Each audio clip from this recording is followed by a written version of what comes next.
भगवान श्री कृष्ण जी पांडवों से मिलने के लिए जब हस्तिनापुर आए तो जमुना जी के किनारे उन्होंने एक युवती को, एक सुंदरी को जमुना में ऊर्ध्वबाहु होकर के एक पांव पर खड़े हुए तपस्या करते हुए देखा। श्री कृष्ण ने कहा कि कन्या इतनी कठिन तपस्या क्यों कर रही?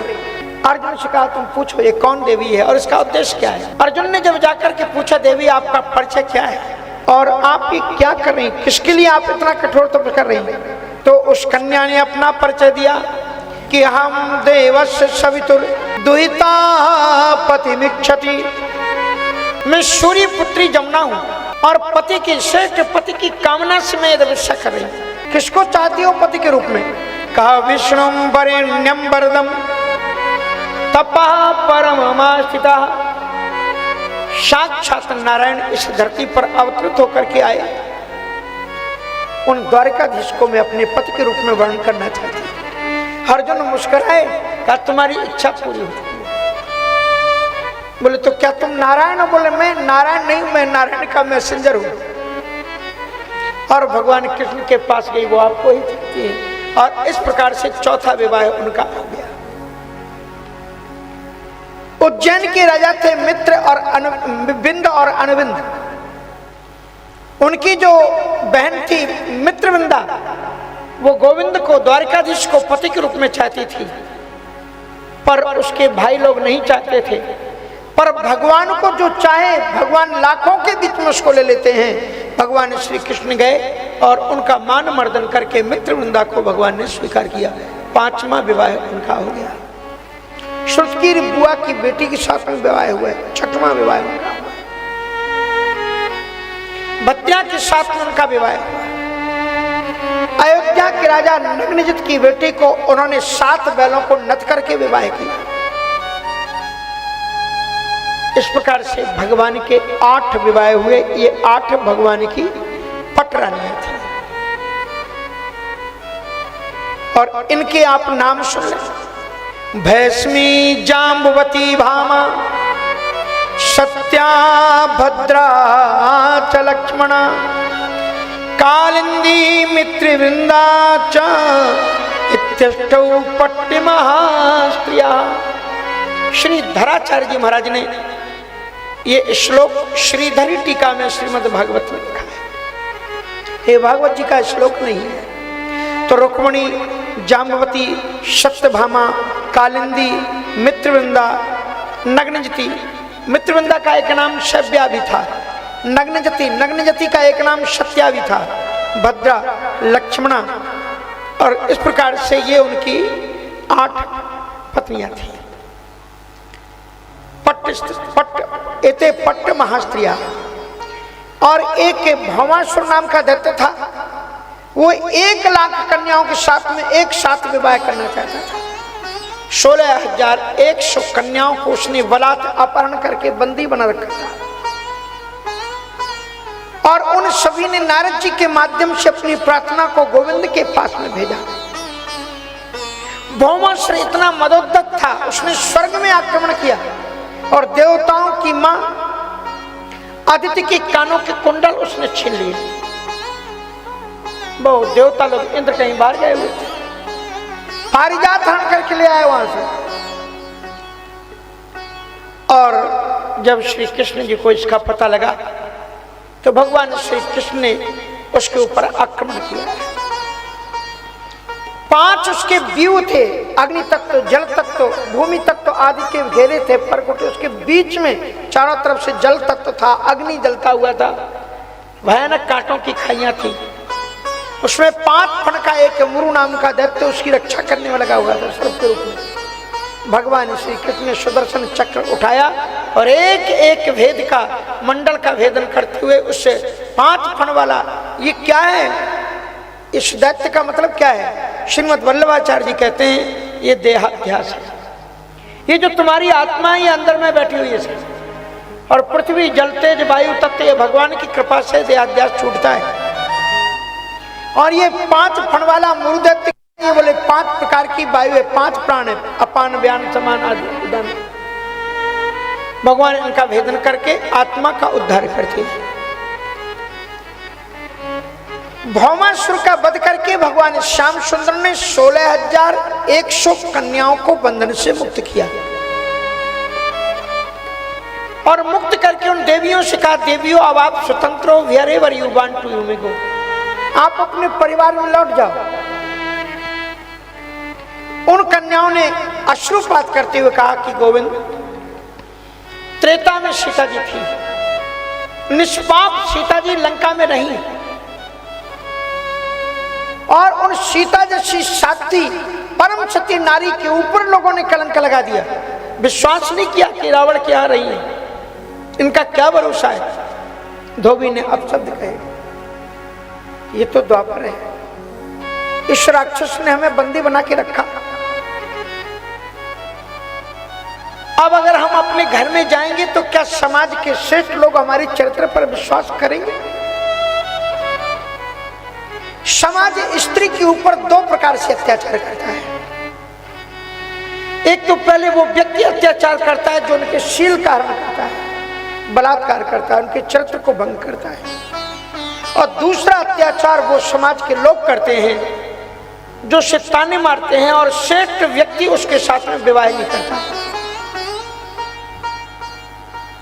इसलिए हे गोविंद, आप तो भगवान हैं, आप तो सबके दिल के अंदर की बात जानते हैं। अगर आप ही हमें प्रियतम के रूप में मिल जाएं तो हम इस समाज में स्वाभिमान के साथ में सिर उठा करके कह सकेंगे कि हम द्वारकाधीश की पत्नियां हैं। तो भगवान श्री कृष्ण ने उनकी संवेदना को देखते हुए यह लीला की। तो भगवान की जो लीलाएं हैं उन लीलाओं का अनुकरण हमको नहीं करना चाहिए। ये बात श्रीमद् भागवत में एक बार कही गई है कि धर्म व्यत्कर्मो दृष्ट ईश्वराणाम च साहसम। धर्म व्यत्कर्म करने की क्षमता केवल ईश्वर में है। तेजी यशाम न दोषाय बन्हे सर्वभुजो यथा। जो तेज संपन्न होते हैं उनको दोष नहीं लगता है क्रम को तोड़ने में। एक दूसरा जो तात्पर्य संतों ने और श्रीमद् भागवत की टीकाकारों ने बताया, देखो जो गर्ग संहिता है ना, गर्ग संहिता, श्रीमद् भागवत पढ़ने वालों को गर्ग संहिता एक बार जरूर पढ़ना चाहिए। गर्ग संहिता श्रीमद् भागवत के गर्ग संहिता किसकी लिखी हुई है? श्री गर्गाचार्य उनके द्वारा। तो श्रीमद् भागवत में जितने दैत्य हैं और जितनी भगवान की लीलाएं, उनकी पूर्व की लीलाओं से क्या संबंध है, वो सब आपको गर्ग संहिता में मिलता जाएगा। So that there is very important to read and learn one time Garg Samhita also। तो ये क्या है का 16,100 वेदों के भक्ति संबंधित मंत्र हैं। वो वेदों की ऋचाएं ही प्रजांगनाओं का रूप धारण करके आई हैं और भगवान उनको स्वीकार करते हैं। अत्यंत दिव्यतम कथा है। एक दिन भगवान श्याम सुंदर करिए चित सुखमासीनम शतल्पस्थम जगद्गुरुम। भगवान श्री कृष्ण जी को इस श्लोक में जगद्गुरु कहा गया। पतम परिय चरद भैष्मी व्यजने सखी जनई। कुछ लीलाओं के माध्यम से उस जगत को शिक्षा देते। सो रहे थे दोपहर में, थोड़ी एड़ाई मुराइली, रुक्मणी जी आई, पानी दिया, उठ के बैठे, कहा कि रुक्मणी पता नहीं तुम किससे विवाह करना चाहती होगी, मैं तुम्हारा अपहरण कर लाया, ठीक नहीं। So that today I am doing you free. आज आप फ्री हो, wherever you want you may go, जहां तुम चाहो वहां जा सकती हो। रुक्मणी जी वियोग की कल्पना मात्र से बेसुध होकर के गिर पड़ी। कभी कभी मजाक भी भारी पड़ जाता है। श्री कृष्ण ने मजाक में किया था ये कि अब तुम जहां जाओ तुम जाओ। सो अब वो बेहोश होकर जहां से गिरी तो कृष्ण जी को पसीना आ गया दिन में। 4 भुजाएं निकली, रुक्मणी जी को संभाला, जल छलकने लगी। अरे सुनो सुनो, मैं तो हंसी कर रहा था तुमसे, मैं तुम्हें कभी छोड़ के रह सकता? अयम ही परमो लाभो ग्रहेषु ग्रह में दिना यन्नर्मैर्णीयते यामः यन्नर्मैर्णीयते यामः प्रियाभिरुभाविनी। ये गृहस्थियों का सुख है। पति पत्नी रहते हैं तो आपस में कभी कभी तू मैं भी कर लेते हैं, फिर बाद में प्रेम बढ़ जाता है। अब ये साधु अकेले अकेले घूमे, इनको कहाँ ऐसा चांस मिलता है? तो ये गृहस्थियों का सुख है। पर आज से शुरू मत कर देना कि महाराज जी कह रहे थे कथा में कर लेना चाहिए। बताई है लीला।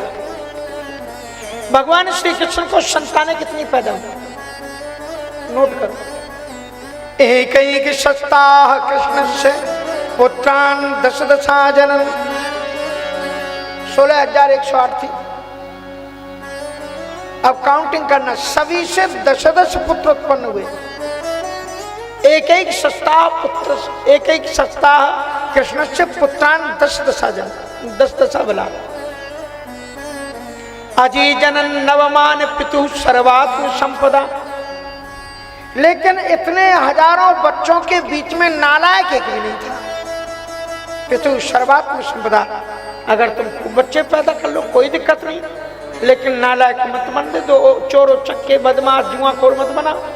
अपने जैसे सद्गुण भगवान श्री कृष्ण के जितने भी आत्मवान श्री कृष्ण के सत चरित्रों से युक्त थे।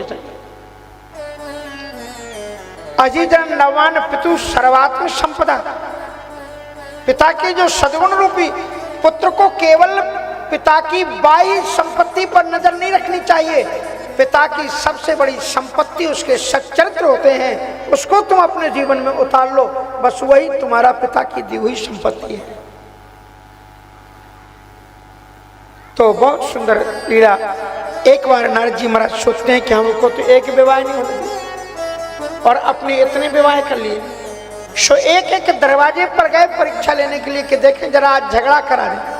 अगर श्रीमती जी की 2 पत्नियां हो जाएं तो मुश्किल हो जाती, और इनकी 16,108 तो रहते कैसे होंगे। तो नारद जी महाराज जिस दरवाजे पर गए, हर एक घर के अंदर गोविंद उनके साथ में विराजमान थे। कहीं पर बच्चों को सदशास्त्रों की शिक्षा दे रहे थे, कहीं पर यज्ञ कर रहे थे, कहीं गौ सेवा कर रहे थे, और कहीं कन्यादान कर रहे थे, कहीं ब्राह्मणों के नीचे बैठ करके पुराण सुन रहे थे। ये कथा आपको अलग शिक्षा देगी, पढ़ना इसको आप कभी। ये तो आप नहीं कर सकते, लेकिन श्री कृष्ण जी जो जो कर रहे थे वो बिल्कुल अलग अलग बातें बताई गई। कहां पर वो क्या कर रहे थे, अलग अलग घर में अलग अलग काम करते हुए देखा है। कोई पुराणों को श्रवण करे, तो व्यक्ति को अपने जीवन में ये सारे काम करना चाहिए। पुराणों को भी सुनना चाहिए, कथा भी सुननी चाहिए, कन्यादान भी करना चाहिए, गौ सेवा भी करना चाहिए, बच्चों के बीच में बैठ करके भी उनको भी टाइम देना चाहिए बच्चों के लिए। इतने मत गुल हो जाओ पैसा कमाने में कि बच्चों के लिए टाइम ना निकले, नहीं तो फिर आगे चल करके बच्चे भी आपके लिए टाइम नहीं निकालेंगे। इसलिए माँ बाप को पैसा भले ही कमाए, बच्चों के बीच में बैठ करके अच्छे संस्कार उन्हें जरूर देना चाहिए।